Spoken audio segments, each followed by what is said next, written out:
D extinction एक ऐसा process है जिसमें साइंटिस्ट एक्सटिंक्ट हो चुकी स्पीशीज को दोबारा क्रिएट करने की कोशिश करते हैं या उनकी जेनेटिक कॉपी बनाते हैं। डी एक्सटिंक्शन प्रोसेस करने के कई तरीके हैं। सबसे पॉपुलर ऑप्शन है क्लोनिंग, जिसमें साइंटिस्ट एक्सटिंक्ट स्पीशीज के प्रिजर्व्ड सेल से उसका न्यूक्लियस निकालते हैं। फिर इस न्यूक्लियस को उस एक्सटिंक्ट एनिमल के सबसे क्लोज लिविंग रिलेटिव जैसे कोई सिमिलर स्पीशीज के एग में डाल देते हैं, लेकिन पहले उस एग का अपना न्यूक्लियस हटा देते हैं। ये मॉडिफाइड एग को फिर उस लिविंग रिलेटिव के बॉडी में इम्प्लांट कर देते हैं। लेकिन ये ट्रिक तभी चलती है जब एक्सटिंक्ट एनिमल का कोई प्रिजर्व्ड सेल मिल जाए। मतलब ये मेथड मोस्टली उन्हीं स्पीशीज पे काम करेगा जो अभी अभी एक्सटिंक्ट हुई है। क्लोनिंग कोई नया आइडिया नहीं है, साइंटिस्ट 1950s से ये कर रहे हैं। सबसे फेमस एग्जांपल है 1996 का डॉली द शीप, जो नॉर्मल लाइफ जी रही थी लेकिन जल्दी ही प्रीमेचर एजिंग जैसी हेल्थ प्रॉब्लम के कारण मर गई। इसके अलावा साइंटिस्ट ने कैट्स, डॉग्स, पिग्स और हॉर्सेस भी सक्सेसफुली क्लोन कर चुके हैं। दूसरा ऑप्शन है जीनोम एडिटिंग, जो आजकल काफी फास्ट डेवलप हो रहा है, स्पेशली CRISPR-Cas9 सिस्टम की वजह से। CRISPR-Cas9 को ओरिजिनली बैक्टीरिया के इम्यून सिस्टम में डिस्कवर किया गया था। जब कोई वायरस बैक्टीरिया को अटैक करता था तो बैक्टीरिया उस वायरस के डीएनए को छोटे छोटे टुकड़ों के रूप में, जिन्हें स्पेसर्स कहते हैं, अपने क्रोमोसोम के एक स्पेशल सेक्शन में स्टोर कर लेती थी। इस सेक्शन को क्रिस्पर यानी clustered regularly interspaced short palindromic repeats कहते हैं। ये स्टोर्ड डीएनए पीसेस बैक्टीरिया को बाद में याद दिलाने के काम आते हैं। अगर वही वायरस फिर से अटैक करता तो बैक्टीरिया स्टोर्ड डीएनए से गाइड आरएनए बनाता था। इस प्रोसेस को ट्रांसक्रिप्शन कहते हैं। जब ये गाइड आरएनए बन जाता तब Cas9 प्रोटीन उस आरएनए से चिपक जाता। अब ये Cas9 आरएनए कॉम्बो एक डिटेक्टिव की तरह उस वायरल डीएनए को ढूंढता और जब मैच मिल जाता Cas9 उस फॉरेन डीएनए को काट देता। ये डिस्कवरी बहुत गेम चेंजिंग थी, क्योंकि साइंटिस्ट ने सोचा अगर हम अपना कस्टम गाइड आरएनए डिजाइन कर लें तो Cas9 से किसी भी ऑर्गेनिज्म के डीएनए के किसी भी हिस्सा टारगेट किया जा सकता है। इसी वजह से आज Cas9 को जेनेटिक सीजर्स बोला जाता है, एक ऐसा टूल जो हमें डीएनए को एडिट करने की पावर देता है। अब साइंटिस्ट इसी CRISPR-Cas9 सिस्टम का यूज करके डीएनए एडिट कर पाते हैं।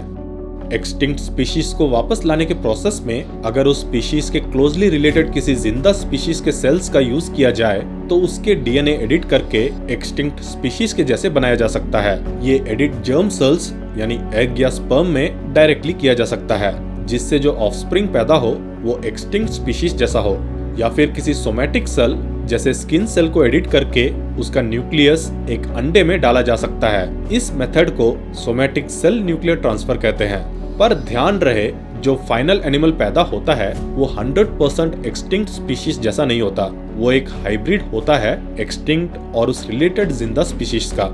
अच्छी बात यह है कि साइंटिस्ट अब हाईली डिग्रेडेड टिश्यूज जैसे बोन्स, फर या फॉसिलाइज्ड रिमेन से एक्सटिंक्ट स्पीशीज का जीनोम सीक्वेंस करने में भी काफी सक्सेसफुल हो रहे हैं। एग्जाम्पल के लिए, अगर वूली मैमथ को वापस लाना चाहें तो हम क्रिस्पर की मदद से एशियन एलिफेंट के जीनोम को एडिट करके मैमथ जैसा बनाने की कोशिश कर सकते हैं। परफेक्ट कॉपी तो नहीं बनेंगे, पर कुछ सिमिलर जरूर हो सकते हैं। लेकिन अगर टिश्यू बहुत पुराना और खराब हो तो डीएनए फ्रैगमेंट्स छोटे छोटे हो जाते हैं, जिससे जीनोम असेंबल करना मुश्किल हो जाता है।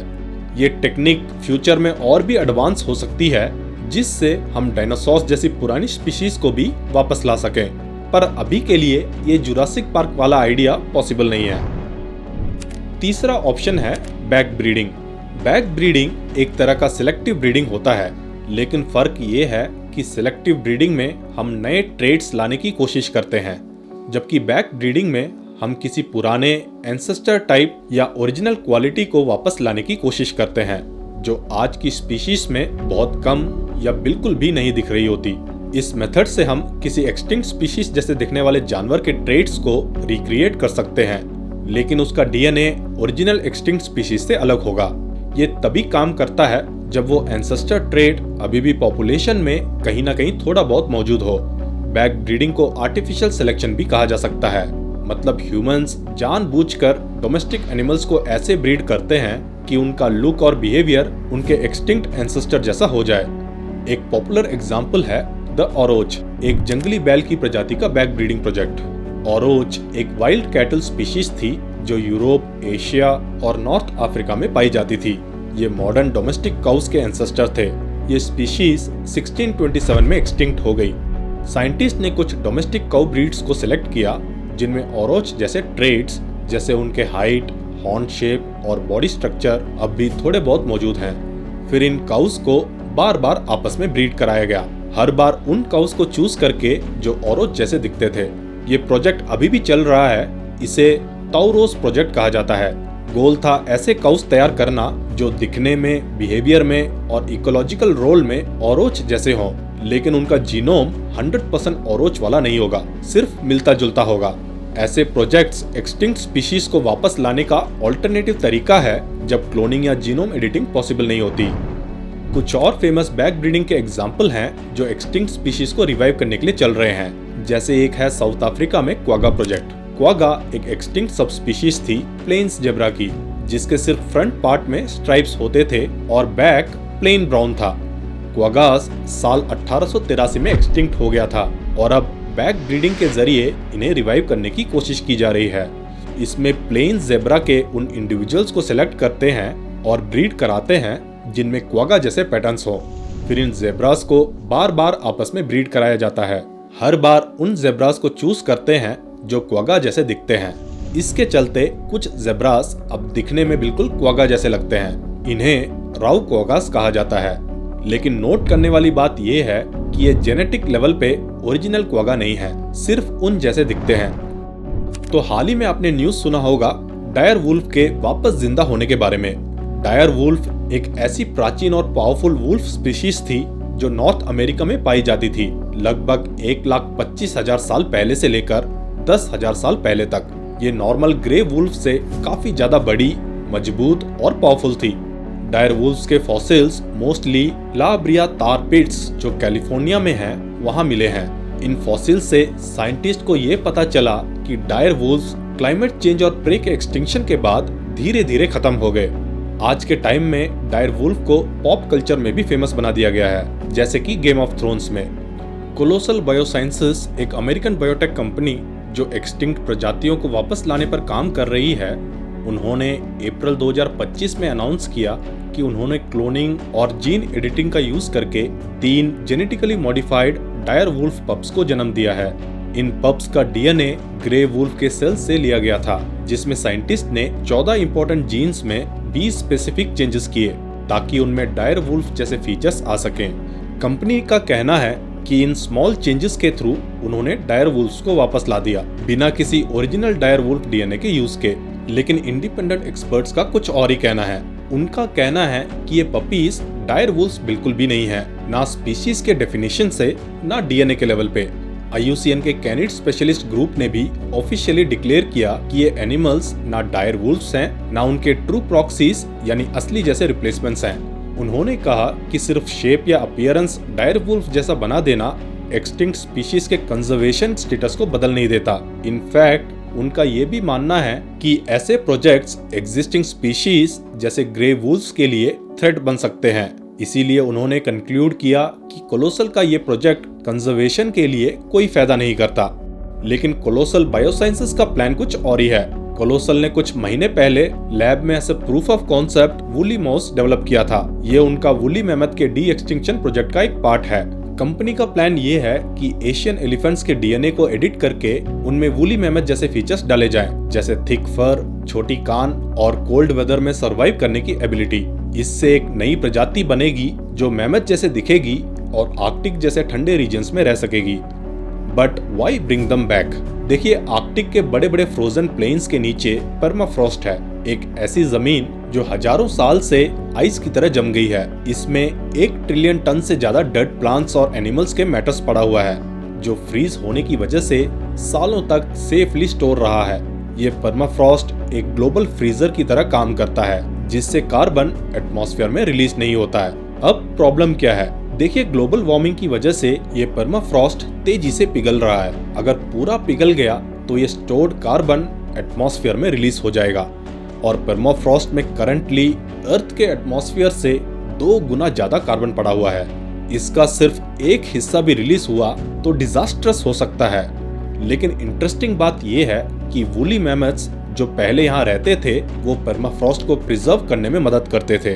वो बर्फ हटा देते थे, छोटे पेड़ पौधे चबा देते थे, जिससे जमीन कोल्ड हवा के कांटेक्ट में आती थी और फ्रोजन बनी रहती थी। लेकिन जब से मैमथ्स एक्सटिंक्ट हुए हैं, आर्कटिक का लैंडस्केप बदल गया है। अब यहाँ घने जंगल और श्रब्स उग गए हैं जो ज्यादा हीट एब्जॉर्ब करते हैं और इस वजह से परमाफ्रॉस्ट और फास्ट मेल्ट होने लगा है।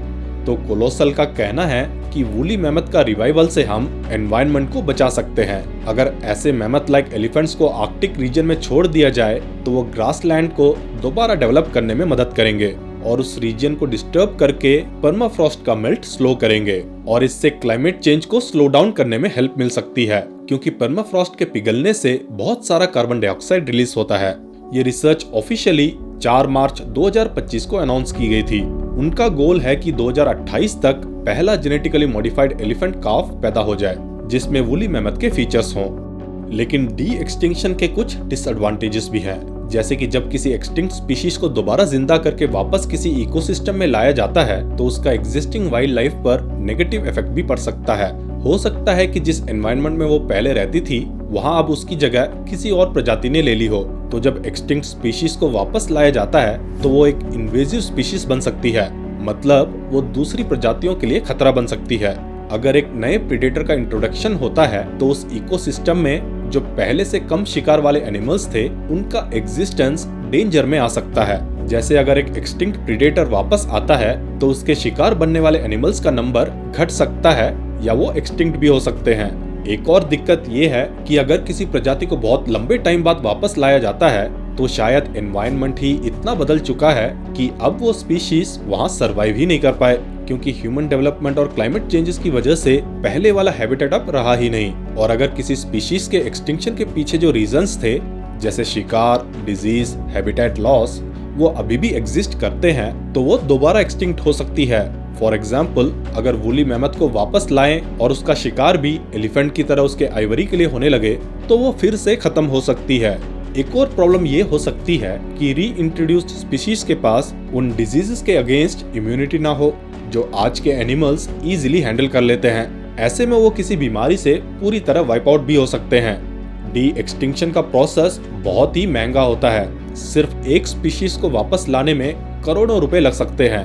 ये पैसा अक्सर एग्जिस्टिंग कंजर्वेशन प्रोजेक्ट से लिया जाता है, यानी उन प्रजातियों के लिए जो अभी भी जिंदा हैं लेकिन एक्सटिंक्शन के एज पर हैं। अगर इन एंडेंजर्ड स्पीशीज के लिए जो काम हो रहा है उसका बजट कम कर दिया गया सिर्फ एक्सटिंक्ट स्पीशीज को वापस लाने के लिए, तो इसका नतीजा ये हो सकता है कि जो स्पीशीज अभी बची हैं वो भी जल्दी एक्सटिंक्ट हो जाएंगी, क्योंकि उनके लिए रिसोर्सेस ही नहीं बचेंगे।